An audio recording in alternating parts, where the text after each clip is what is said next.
Hi all. ఏ మనకి చాలామందికి తెలిసే ఉంటుంది రాహుకాల దీపాలు అని. మంగళవారం ఏమో మధ్యాహ్నం 2:30 నుంచి 4 వరకు ఉంటుంది రాహుకాలం. శుక్రవారం ఏమో ఉదయం 10:30 నుంచి 12 వరకు రాహుకాలం అనేది ఉంటుంది. ఒక 10 నిమిషాలు అటు ఇటు అంతేగాని టైమింగ్స్ అయితే ఇవే ఉంటాయి అన్నమాట. అయితే ఆ సమయంలో మనం ఉగ్రదేవతలు అంటే కనకదుర్గమ్మ వారు, మన ఎల్లమ్మ తల్లి, అంకాలమ్మ తల్లి, ఇలా పొలిమేర దేవతలు వీళ్ళందరూ ఉంటారు కదా. సో ఇలాగా అమ్మవార్ల ముందు మనం నిమ్మకాయ దీపాలు వెలిగిస్తే రాహు దోషాలు ఏవి ఉన్నా పోతాయని మన పెద్దవాళ్ళు అయితే చెప్తూ ఉంటారు. సో అయితే అమ్మవారి గుడికి నేను వచ్చానన్నమాట శుక్రవారం. ఇంతకుముందు బాగా పెట్టేదాన్ని, ఈ మధ్యకాలంలో కొంచెం తగ్గిపోయింది అలా పెట్టడం అనేది. మళ్ళీ ఇప్పుడైతే స్టార్ట్ చేశాను. ప్రాసెస్ ఏంటి అనేది తెలవకపోతే కామెంట్ చేయండి. డీటెయిల్డ్గా మీకు ఎక్స్ప్లెయిన్ చేయడానికైతే ఒక వీడియో నెక్స్ట్ వీక్ చేసి పెడతాను. తెలుసుంటే ఓకే, కాబట్టి చాలామందికి తెలుసుంటుందన్న ఆలోచనతో నేను డీప్గా ఎక్స్ప్లెనేషన్ అయితే చేయలేదన్నమాట. లేకపోతే డీప్గా ఎక్స్ప్లెనేషన్ అయితే చేసేదాన్ని. సో అక్కడ చూసారు కదా, నేను ఈరోజు 5 నిమ్మకాయ దీపాలు అయితే పెట్టాను.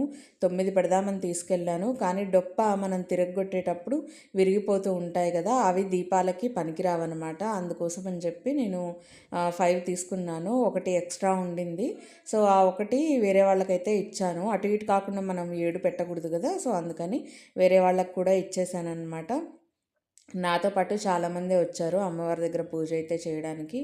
సో ఇది నాది ఈరోజు అయిపోయిన తర్వాత ఇది నెక్స్ట్ డే అండి. నెక్స్ట్ డే ఉదయాన్నే ఎక్కడి వాళ్ళు అక్కడికి వెళ్ళిపోయారు. ఈయన ఆఫీస్కి వెళ్ళిపోయారు, పిల్లలు కాలేజ్కి వెళ్ళిపోయారు. ఎక్కడి వాళ్ళు అక్కడికి వెళ్ళిన తర్వాతే మన లేడీస్కి పని అనేది స్టార్ట్ అవుతూ ఉంటుంది కదా. సో నేను ఇంతకుముందు ఎప్పుడు ఇవి చిన్న చిన్నవి అనిపించేవి నాకు, ఇవి కూడా పెట్టాలా, ఇవి ఎవరికి ఉపయోగం అన్నట్టు అనిపించేది. కానీ చిన్న చిన్న టిప్స్ ఇలాంటి పనులు చేసేటప్పుడు చెప్పాల్సి వస్తుంది. అందరూ చెప్పకపోయినా నాకు తెలిసిన టిప్స్ నేను చెప్పాలి కదా అనేసి అనుకుంటానన్నమాట.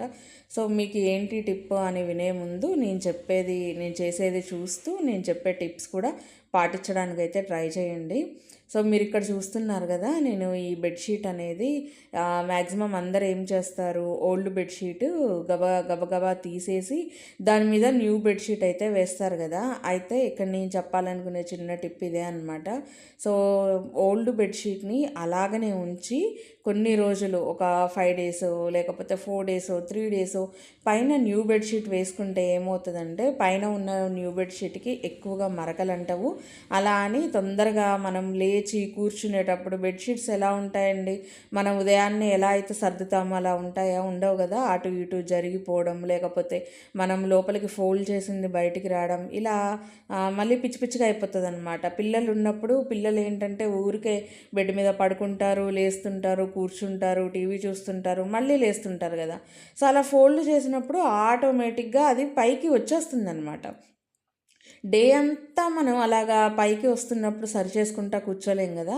అప్పుడు ఏంటంటే కింద ఒక బెడ్షీట్ కరెక్ట్గా కాటన్ టైప్ ఏమన్నా ఉంటే దాని మీద మనం కొత్త బెడ్షీట్ వేస్తే, మీరు ట్రై చేయండి, కూర్చొని లేచిన తర్వాత మనకి లేవదు, అంటే ఫోల్డింగ్ బయటికి రాదు. సో ఎలా అయితే సర్దామో అలానే నీట్గా ఉంటుంది. పైగా మన పరుపు లోపల మెయిన్ పరుపు ఏదైతే ఉంటుందో అది డ్యామేజ్ అవ్వదన్నమాట, పాడవదు. దానికి ఎక్కువ కలర్స్ అంటడం కానీ, ఏదన్నా మనం తినేటప్పుడు ఏదన్నా ఫుడ్ ఐటెం పడిపోయినా, సో అవేవి కూడా పరుపు దాకా వెళ్లకుండా, పరుపుని డ్యామేజ్ చేయకుండా ఉంటుందన్నమాట. ఆ తర్వాత మళ్ళీ మీరు ఇంకో బెడ్షీట్ మార్చేటప్పుడు ఇప్పుడు దీని కింద ఉన్న బెడ్షీట్ తీసేసి దీని మీద వేరే బెడ్షీట్ వేయండి. అప్పుడు మీకు పిల్లలు లేచినా కూర్చున్నా మీకు తొందరగా ఇబ్బంది లేకుండా నీట్గా అయితే ఫోల్డ్ అయ్యి అలా ఉంటుందన్నమాట. సో ఇది చాలామందికి తెలుసో తెలీదో నాకు తెలియదు, తెలియని వాళ్ళకి యూజ్ అవుతుంది అన్నట్టు నేను చెప్తున్నాను అనమాట. ఎప్పుడైనా మనకి కాట్కి అలా హెడ్ ఉంది అంటే ఖచ్చితంగా ఏది తిన్నా తినకపోయినా తాగినా అన్నీ ఆ హెడ్ మీదే పెట్టేస్తాం.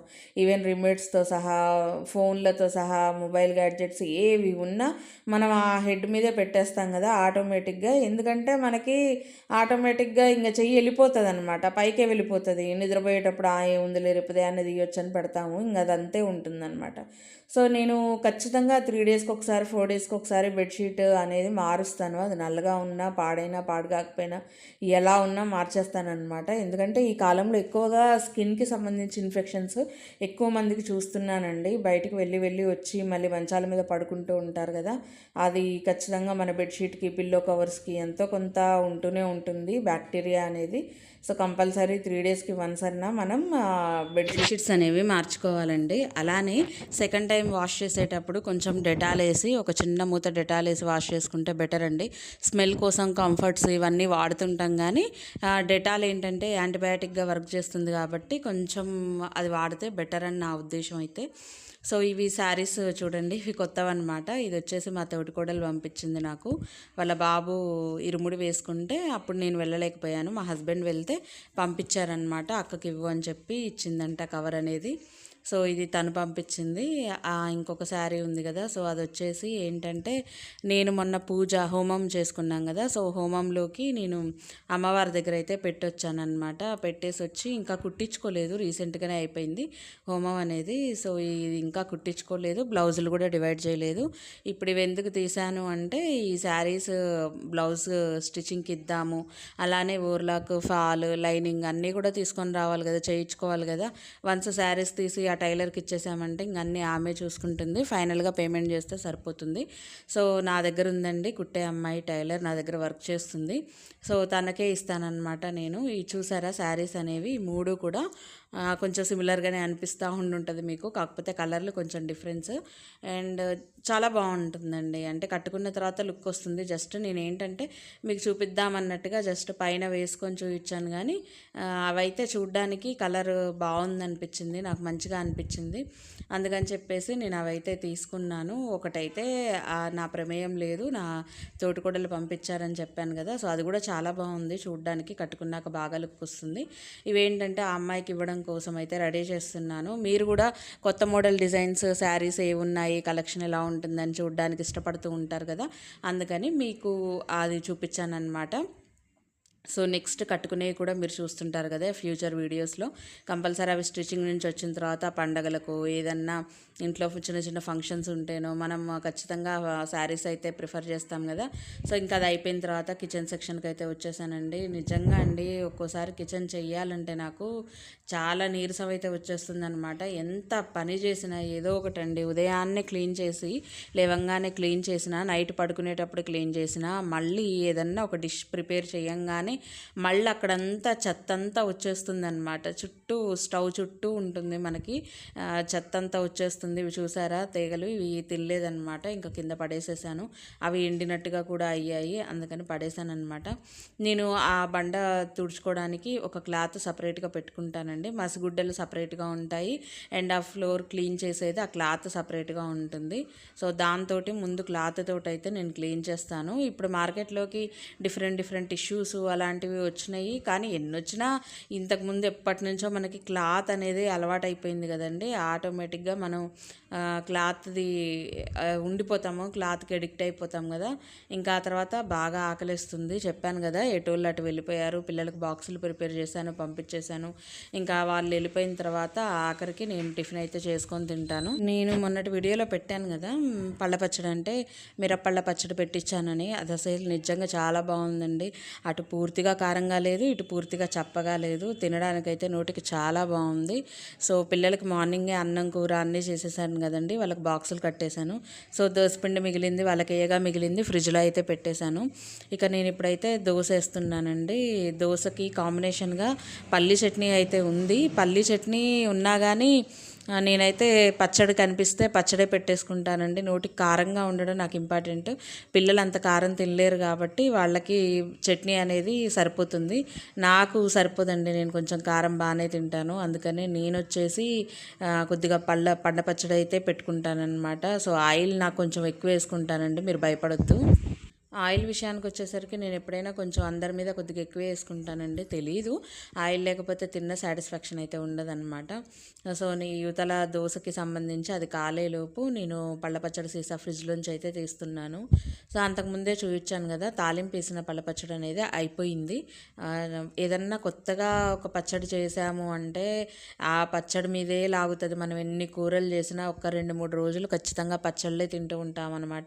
సో అలాగా తాలింపు వేసిన పచ్చడి అయితే అయిపోయింది. ఇది తాలింపు వేయనిది ఫ్రిడ్జ్లో పెట్టుకుంటాను, తాలింపు వేసిందేమో నేను బయట పెట్టుకుంటాను అనమాట. అది అయిపోయేసరికి ఇదే తీసాను. నాకు సపరేట్గా తాలింపు వేస్తేనే తింటా అనేది ఏం లేదండి. అందుకని నేను దోశలో నేను ఇలాగనే పచ్చడి అయితే పెట్టేసుకుంటున్నాను అనమాట. మ్యాక్సిమం నాకు ఏదన్నా ఇష్టం లేని టిఫిన్ ఉంటే పిల్లలకు ఉదయాన్నే అన్నం వండేస్తా కదండి, ఆ అన్నం కూడా నేనైతే తినేస్తానండి. నాకు టిఫిన్ టైంలో టిఫినే కావాలి, స్నాక్స్ టైంలో స్నాక్సే కావాలి అన్నట్టు ఏమీ ఉండదు. నాకు వేడివేడిగా కొంచెం తింటే సాటిస్ఫాక్షన్ అనిపిస్తుంది అనమాట. అందుకని చెప్పేసి నేను దోశ అయితే ఒకటి తినాలనిపించింది. నేను ఎక్కువ తిన్ను, మీరు నన్ను చూసి అంటే నేను లావుగా ఉండడం చూసి ఎక్కువ తింటానేమో అని అనుకోవద్దు. నేను చాలా లిమిటెడ్ ఫుడ్డే తింటాను, ఎందుకో కానీ తెలియదు. అది జీన్స్ వల్ల మనకు వచ్చే ఫ్యాట్ కదా. సో ఆ తర్వాత ఏంటంటే దోశ తిన్న తర్వాత పచ్చడి మిగిలిపోయిందండి. నాకు పచ్చడి పడే బుద్ధి కాదు. అలా అని పక్కన పెట్టి మధ్యాహ్నం తిందామా అంటే నాకు అస్సలు తినబుద్ధి కాదు. ప్లేట్లో అలా ఉంచింది అస్సలు తినబుద్ధి కాదు. కావాలంటే మధ్యాహ్నం తినే అన్నం ఇంకో 2 గంటల తర్వాత తినమంటే తింటానేమో, కానీ అంటే 2ంటికి తినేది 4-5 అన్నం తింటానేమో ఆకలేసినప్పుడు. కానీ నేను అది వేస్ట్గా పడేయాలంటే నాకు పచ్చడి ప్రాణం ఒప్పదు. ఇంకా కూరనన్నా పడేస్తానేమో, ఎందుకంటే ఏముందిలే అన్నట్టు ఉంటుంది. కానీ పచ్చడి ఇష్టమైంది కదా, తొందరగా పడేయలేమన్నమాట. సో నేను ఈ పచ్చడి కొంచెం మిగిలింది అన్నాను కదా, అది పెట్టుకున్నాను అనమాట. సో అది అయిపోయిన తర్వాత మొన్న నేను వీడియోలో చూపించాను మీకు, విజయవాడ నుంచి ఉలవచారు ప్యాకెట్ అయితే తీసుకొచ్చారు అని చెప్పేసి. ఈ విధంగా ఉంటుంది ఉలవచారు ప్యాకెట్లోంచి నేను డైరెక్ట్గా పోసాను చూసారా, అది తాలింపు వేసే వస్తుందండి, వితౌట్ తాలింపు రాదు, తాలింపు వేసే వస్తుంది. అసలు మన దగ్గర ఈ ఉలవచారు అని అంటారు కానండి, ఉలవచారు చేసే విధానం అసలు దాని టేస్ట్, ఒరిజినల్ టేస్ట్ తెలీదు అని నేను చాలామందికి అంటాను. ఒరిజినల్ ఉలవచారు టేస్ట్ ఇదనమాట. మీకు ఈ వీడియో నచ్చితే మాత్రం ఖచ్చితంగా లైక్ చేయండి, షేర్ చేయండి, సబ్స్క్రైబ్ చేసుకోండి. డైలీ వ్లాగ్ ఒకటి బిజినెస్ ఐడియాస్తో ఒక వీడియో వస్తుంది, ఖచ్చితంగా దాన్ని మాత్రం చూడండి, మర్చిపోకండి. మళ్ళీ రేపటి వీడియోతో కలుస్తాం.